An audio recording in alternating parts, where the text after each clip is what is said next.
Hi mga bakla! At dahil day off ko ng 2 araw, halika't samahan niyo ako pumunta ng Panda. Ang Panda pala mga bakla na sinasabi ko, kapareho pala ng supermarket sa Pilipinas. Ang pinagkaiba lang mga bakla, lagi kasing sale at madaming murang mabibili. Sa totoo lang mga bakla, hindi ako bibili sa Panda. Titingin lang muna ako ng mga sale ngayon. Kasi wala pa kaming sahod mga bakla. Sa katapusan pa kasi ang sahod namin. At dahil mga bakla naboboring nga ako sa bahay, nakapag-isip ako pumunta ng Panda at dadaanan ko na rin palang pinatahi ko na pantalon. Napakaluwag kasi mga bakla kaya pinatahi ko na. Alam niyo ba mga bakla, ang pagpatahi dito napakamahal. Kaya nga mga bakla, kung pupunta kayo dito, magbaon na kayo ng karayom at sinulid shoota. After 2 years nga mga bakla na paglalakad ko, shoota nakarating din sa wakas. Ang kagandahan pala dito mga bakla sa Panda, araw-araw kasi sale mga bakla. Kaya nga para sa amin malaking tulong na rin yun mga bakla kapag sale. So ayun na nga mga bakla, dito muna tayo sa mga prutas mag-ikot. Itong saging pala mga bakla is from Philippines daw.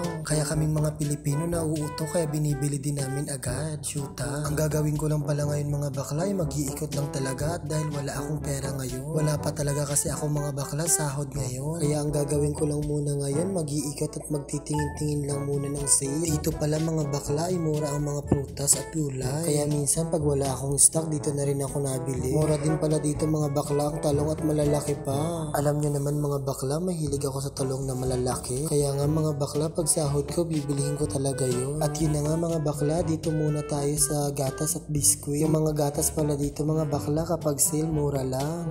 Ang mumura pala mga bakla dito ng manok ngayon. Sale kasi sila ngayon mga bakla. Kaya nga sabi ko, kapag sahod ko ngayong katapusan, bibili talaga ako mga bakla ng manok dito kasi mura lang. At kahit hindi nga tayo mga bakla bibili, kailangan natin magdala ng basket para magpanggap. Hirap talaga mga bakla magpanggap kapag walang pera, shoota.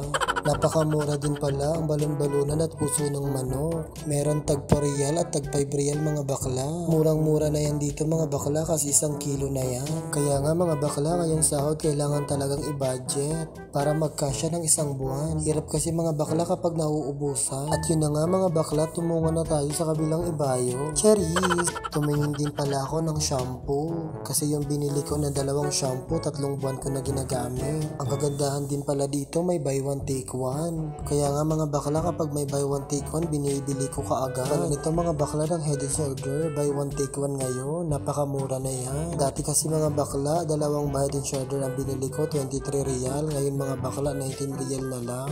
Dito naman tayo mga bakla sa mga body lotion. Mura din pala ngayon mga bakla ang mga body lotion. Kapag bumili ka mga bakla ng 2, may libre kang 1. Ito pala mga bakla ang lotion ng mga Pilipino. Ito din kasi mga bakla ang affordable lang. Ngayon mga bakla, 7 real na lang siya, napakamura. Ang unang bili ko nga pala dyan mga bakla ay 15 real. Sale kasi ngayon mga bakla kaya 7 real na lang. Kaso mga bakla, nagkataon wala pa akong sahod kaya hindi ko muna mabibili. Baka ngayong katapusan na lang. Yung mga toothpaste pala mga bakla ay wala sale ngayon dito sa Panda. At yun na nga mga bakla, dito naman tayo mga bakla sa pabango. Yung pabango dito mga bakla hindi naman masyado mabango. Kaya ang sabi ko, alis na lang ako. Dito naman tayo mga bakla sa mga detergent.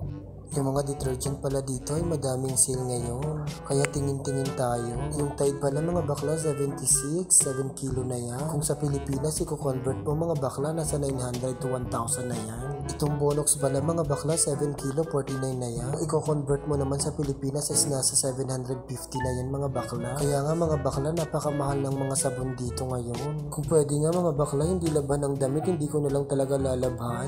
Ang fabric conditioner pala mga bakla ay mura ngayon. 21 real lang, 2 liters na yan mga bakla. Dito naman tayo mga bakla sa mga gatas. Yung mga gatas pala dito mga bakla ay may sale ngayon. Kaso mga bakla, tingin lang muna tayo sa katapusan na tayo bumili. Dito rin pala sa mga soft drinks ay may sale ngayon mga bakla. At dahil nauhaw nga ang bakla ay bibili ng 7up isa lang. Shoot, ang hirap ng walang pera, tingin-tingin lang. At dahil mga bakla hindi ko na video ng pagbayad ko sa counter. Shoot, napakarami kasing pila. 7up lang pala mga bakla ang nabili ko. Alam ko naman na wala pa ako kasing sahod ngayon. Shoot mga bakla, alas 6 na pala ng gabi pero napakaliwanag pa rin. Hanggang dito na lang mga bakla.